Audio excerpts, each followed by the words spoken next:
Welcome to the Handstand Progression Series. These videos are designed to help you work towards a solid and comfortable handstand. Each episode covers a different stage in your handstand journey, starting from your first time upside down to advanced techniques. In the previous video, we worked on finding and getting familiar with our balance point. Here in Stage 3, we'll now focus on holding our handstand. This is a pivotal point in our journey where we must learn to juggle multiple variables in order to maintain balance. This video will split the handstand down into key checkpoints and cover all the cues you need to follow at each one. We'll break it down into setup, kickup, rebalancing, and line.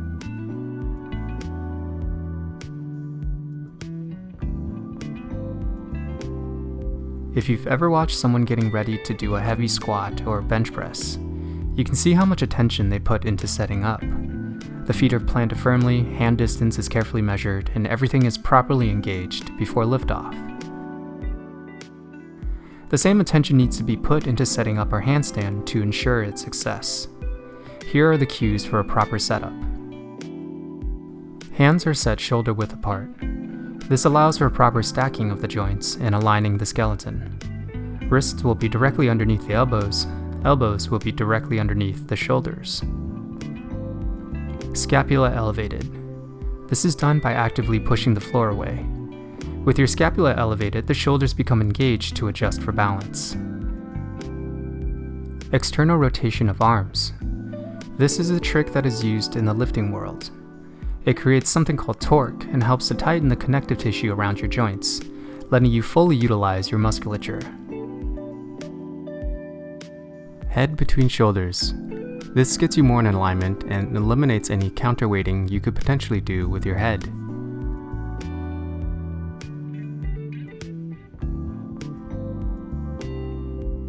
The kickup can be the trickiest part of a handstand as it involves timing a dynamic movement, all while upside down. Here are some tips to help you become more consistent. Lead with the hips. This is probably the best cue for kicking up. A lot of people think of kicking up as just getting your foot aligned over your hands. It's much more effective to first align the hips with the shoulders. When you kick up, lead with the hips and visualize them floating into end position. Maintain scissored legs. Having your legs scissored will help you balance easier than keeping them together. A lot of people tend to rush right into a straight-legged handstand and quickly tip over as a result. Make sure you first hit this checkpoint and establish your balance before closing your legs. Practice kicking with the other leg. It's good practice to train both sides of the body. Your brain gets stimulated by adapting to a different movement pattern, and you prevent yourself from becoming too asymmetrical.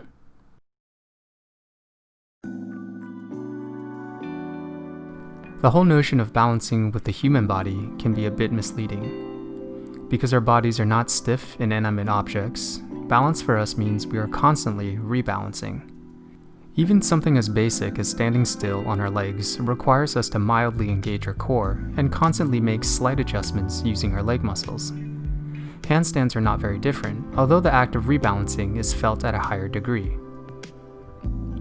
Scapula elevated. Remember when we did this in the setup?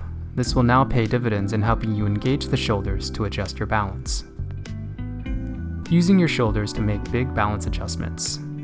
Fingers make small adjustments. If you're standing on your legs and lean forward slightly, you can use your toes to rebalance. Start leaning too much, and now you have to engage the hips. It's the same principle in a handstand, except replace toes with fingers and hips with shoulders. I covered the concept of rebalancing in greater detail in my video, Understanding Handstands. Feel free to watch it using the link in the upper right corner of your screen.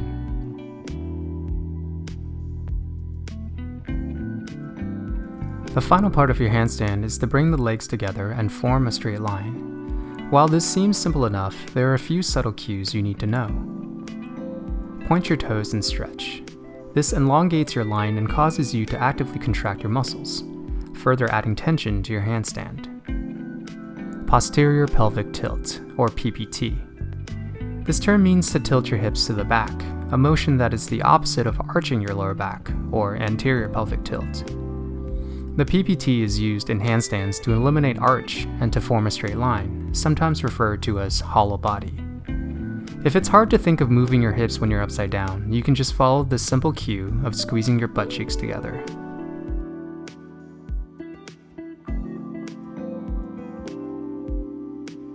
Once you're pretty comfortable with holding your straight-legged handstand, you can start experimenting with other shapes. Here are a few drills to get you started. Tuck jump. Bend both legs and keep your knees tucked in. The tighter your tuck, the more you will have a natural arch in your handstand. Straddle jump. A very aesthetic handstand shape and an important precursor for practicing more advanced skills. Tuck to straight.